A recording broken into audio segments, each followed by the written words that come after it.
Hey guys, আসসালামু আলাইকুম। কেমন আছেন সবাই? আশা করি আই হোপ আপনারা অনেক ভালো আছেন। সো আপনাদের কি মনে আছে সেই মডার্ন বউ নাটকের কথা? সেদিন কি হয়েছিল সেই নাটকের মধ্যে? আপনাদের কি মনে আছে? বর্তমানে খুবই জনপ্রিয় একটি নাটক হলো মডার্ন বউ। সো এই নাটকটি এমন কোনো মানুষ নাই যে দেখে নাই, অনেক মানুষই কিন্তু দেখেছে এই নাটকটি। এখন এই নাটকটির ওয়ান দেখে এখন মানুষ ভাবছে এই নাটকটির এপিসোড পর্ব 2 কবে আপলোড করা হবে। সো সেটাই জানতে পারবেন আজকের এই ভিডিওতে। তাই আপনাদেরকে বলছি আজকের ভিডিওটা প্রথম থেকে শেষ অবধি কিন্তু আপনাদেরকে অবশ্যই দেখতে হবে, তাহলেই তো আপনারা পারবেন এই মডার্ন বউর পার্ট 2 দেখতে।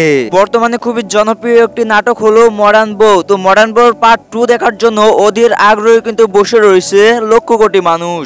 তো কিভাবে মডার্ন বউর পার্ট 2 দেখবেন সেটাই কিন্তু বলবো আজকের এই ভিডিওতে। তো ভাই এখন শুনুন, মডার্ন বউয়ের পার্ট 2 এক সপ্তাহের মধ্যেই কিন্তু আপলোড করা হবে ইউটিউবে। আগে আপনাদেরকে বলছি, Polygram TV YouTube channel, Polygram TV official YouTube channel, মনের মতন টিভি, এখন কোন চ্যানেলে আপলোড করা হবে মডার্ন বউয়ের পার্ট 2 সেটাই জানতে পারবেন আজকের এই ভিডিওতে। সো আমরা বেশি কথা বাড়াবো না, এখন বলে দেবো পলিগ্রাম টিভি ইউটিউব চ্যানেলের সেই মডার্ন বউয়ের পার্ট 2 কখন, কবে, কোথায় আপলোড করা হবে। তাই আপনারা একটি কাজ করতে পারেন, আমি পলিগ্রাম টিভি ইউটিউব চ্যানেলের সকল ভিডিওর আপডেট দিয়ে থাকি। তাই এই ভিডিওতে বড় করে একটি লাইক দিয়ে যারা চ্যানেলে নতুন তো চ্যানেলটিকে সাবস্ক্রাইব করে আমাদের পাশেই থাকবেন। ভাই পলিগ্রাম টিভি ইউটিউব চ্যানেল থেকে যখনই মডার্ন বউয়ের পার্ট 2 আপলোড করা হবে তখনই আমি আপনাদেরকে জানিয়ে দিব।